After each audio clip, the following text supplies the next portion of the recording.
Hello sir, myself Zubair Ahmed, MTech first time student.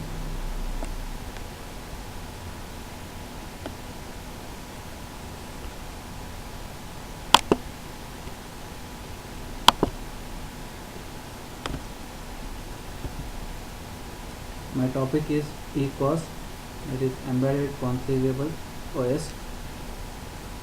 The Embedded Configurable Operating System ECOS is an open source, royalty free, real time OS intended for embedded applications. The system is targeted at high performance small embedded systems. For such systems, an embedded form of Linux or other commercial OS would not provide the streamlined software required.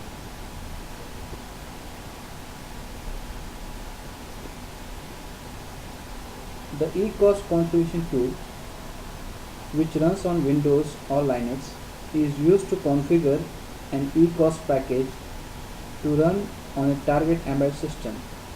The complete ECOS package is structured hierarchically, making it easy using the configuration tool to assemble a target configuration. At a top level, ECOS consists of number of components, and the configuration user may select only those components needed for the target applications.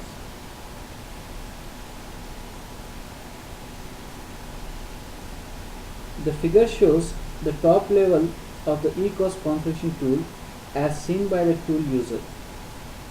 Each of the item on the list in the left hand window can be selected or deselected.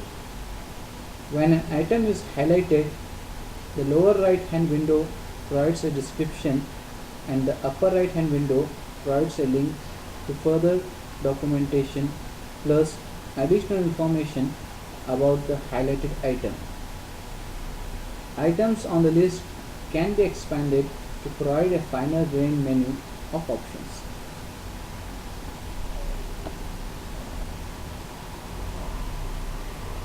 This figure shows an expansion of ECOS kernel option. In this figure, note that exception handling has been selected for inclusion, but SMP, that is symmetric multiprocessing, has been omitted.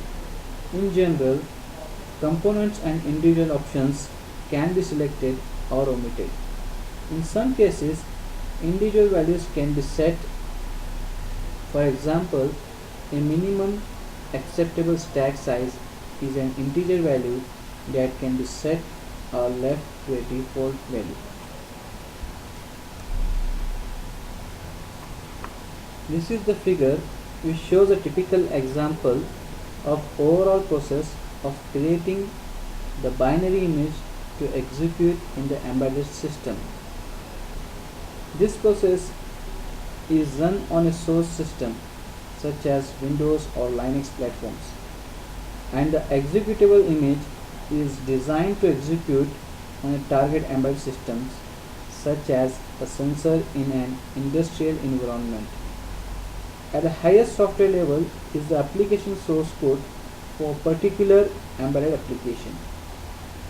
This is independent of ECOS but makes use of application programming interfaces, that is API, to sit on top of ECOS software. There may be only one version of application source code, or there may be variations for different versions of target embedded platform. In this example, the GNU Makes utility is used to selectively determine which pieces of a program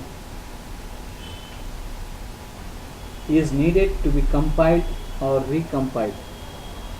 That is, in the case of modified version of a source code, and issues the commands to recompile them. The GNU Cross compiler executing on source platform then generates the binary executable code for the target embedded platform. The GNU linker links the application object code with the code generated by ECOS configuration tool. This latter set of software includes selected portions of ECOS kernel plus selected software for the target embedded systems. The results then can be loaded into the target system.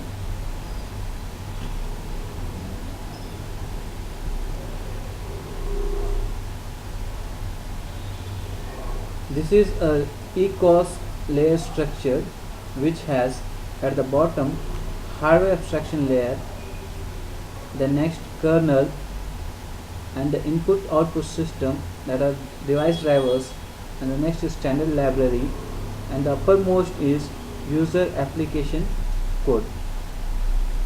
A key design requirement for ECOS is portability to different architectures and platforms with minimal efforts.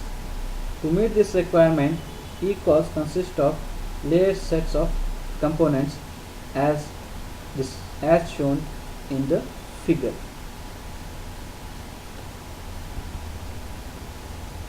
The bottommost is the hardware layer abstraction in ECOS components. The hardware layer abstraction is at the bottom layer, that is called HAL. The HAL is a software that presents a consistent application programming interface, that is API, to the upper layers and maps upper layer operations onto specific hardware platforms. Thus, the hardware abstraction layer is different for each hardware platform.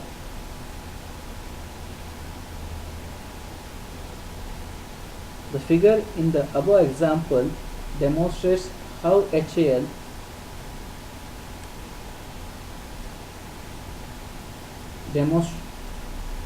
abstracts hardware specific implementation for the same API call onto two different platforms.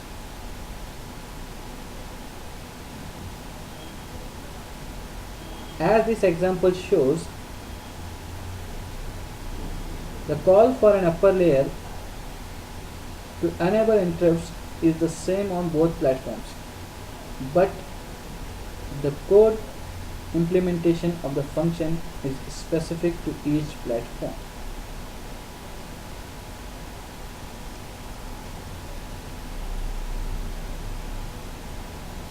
These are the different HAL modules. The HAL is implemented as three separate modules. First one is architecture, the next one is variant, and the last one is platform.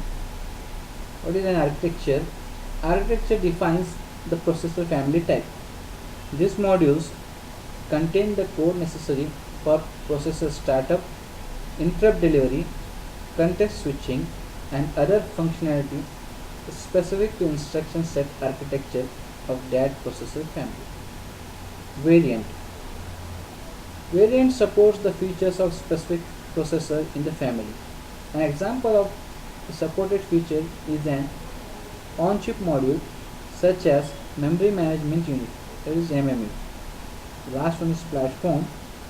Platform extends the hardware abstraction layer, supposed to tightly coupled peripherals like interrupt, controller, and timer devices. This module defines the platform or board that includes the selected processor architecture and variant. It includes code for startup, chip selection configuration, interrupt controller, and timer devices.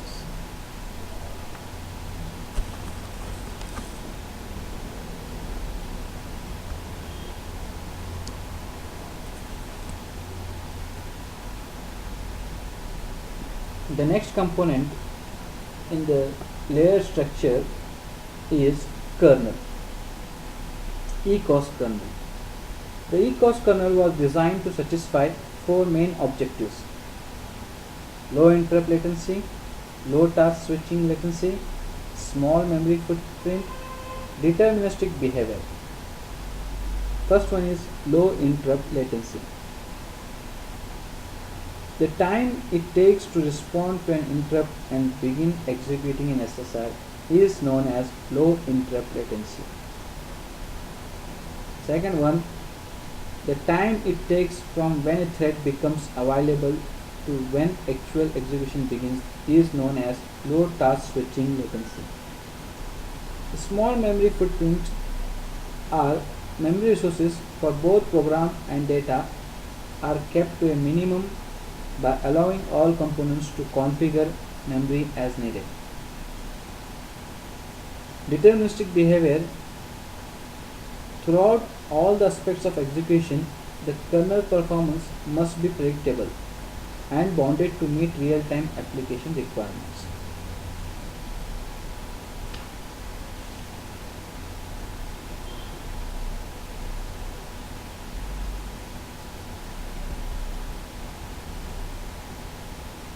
Some of the functionality that is typically included in the kernel of an OS is not included in the ECOS kernel. For example, memory allocation is handled by separate package. Similarly, each device driver is separate package. Various packages are combined and configured using ECOS configuration technology to meet the requirement of the application. This makes for a lean kernel. That is, there are some things which are not present in ECOS kernel. Those are memory allocation and device drivers, which makes for a lean kernel. The next topic is ECOS IO system. The ECOS IO system is a framework for supporting drivers. A variety of drivers for a variety of platforms are provided in ECOS configuration packages.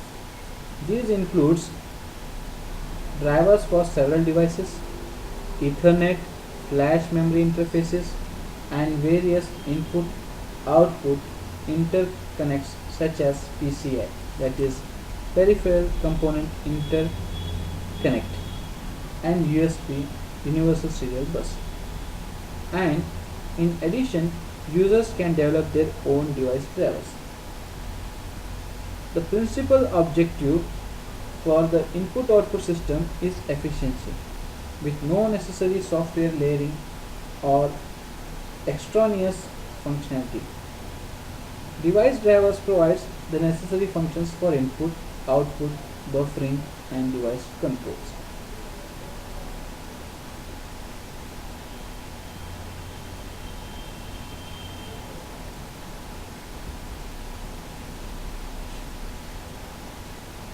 ECOS schedulers. The ECOS kernel can be configured to provide one of two schedulers designs, the bitmap scheduler and a multi-level queue scheduler. The configuration user selects the appropriate scheduler for the environment and the application. The bitmap scheduler provides efficient scheduling for a system with a small number of threads that may be active at any point in time. The next is the multi-queue scheduler is appropriate if the number of threads is dynamic or if it is desirable to have multiple threads at the same priority level. The multi-level scheduler is also needed if time slicing is desired. First one is bitmap scheduler. A bitmap scheduler supports multiple priority levels, but only one thread can exist at each priority level at any given time. Scheduling decisions are quite simple with this scheduler. When a block thread becomes ready to run, it may preempt a thread of lower priority. When a running thread suspends, the ready thread with the highest priority is dispatched. A thread can be suspended because it is blocked on a synchronization premium queue, or because it is interrupted, or because it is relinquished control. Because there is only one thread at most at each priority level, the scheduler does not have to make a decision as to which thread at a given priority level should be dispatched next. The bitmap scheduler is configured with 8, 16 or 32 priority levels. A simple bitmap is kept of the threads that are ready to execute. The scheduler need not need only determine the position of the most significant one bit in the bitmap to make a scheduling decision.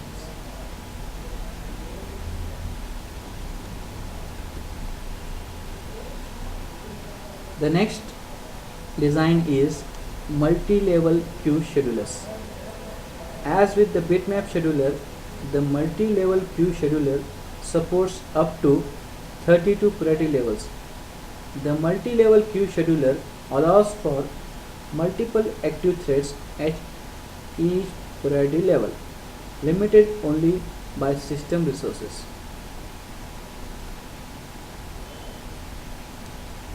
This figure illustrates the nature of multi-level queue schedulers. A data structure represents the number of ready threads at each priority level.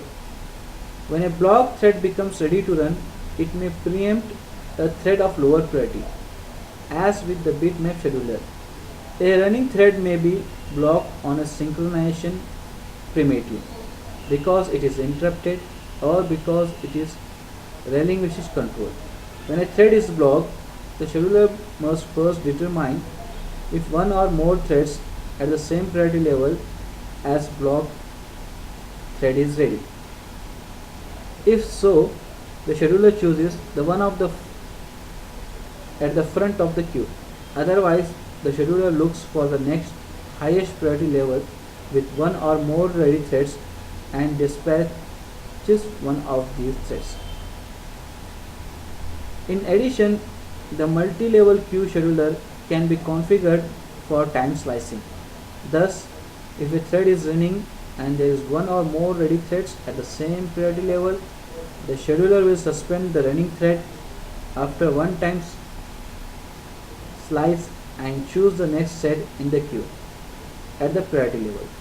This is a round robin policy within one priority level. Here, not all applications require time slicing.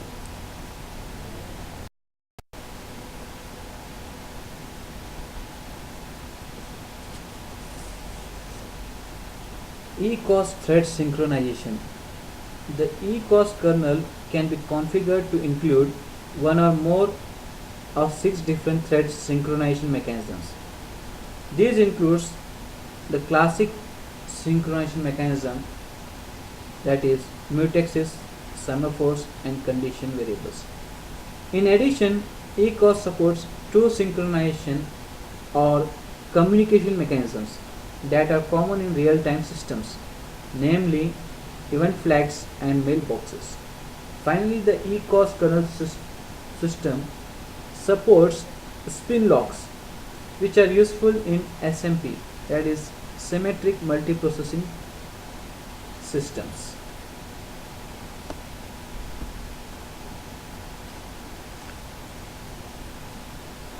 Mutexes. A mutex is used to enforce mutually exclusive access to a resource, allowing only one thread at a time to gain access. The mutex has only two states, lock and unlock. This is similar to a binary semaphore. When a mutex is locked by one thread, any other thread attempting to lock the mutex is blocked. When the mutex is unlocked, then one of the threads blocked on this mutex is unblocked and allowed to lock the mutex and gain access to the resources. The mutex differs from binary semaphore in two respects. First, the thread that locks the mutex must be the one to unlock it. In contrast, it is possible one thread to lock a binary semaphore and for another to unlock it. The other difference is that a mutex provides a protection against priority inversion, whereas semaphore does not provides a protection against priority inversion.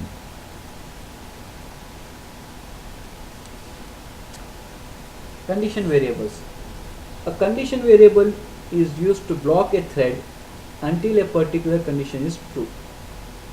Condition variables are used with mutexes to allow multiple threads to access shared data.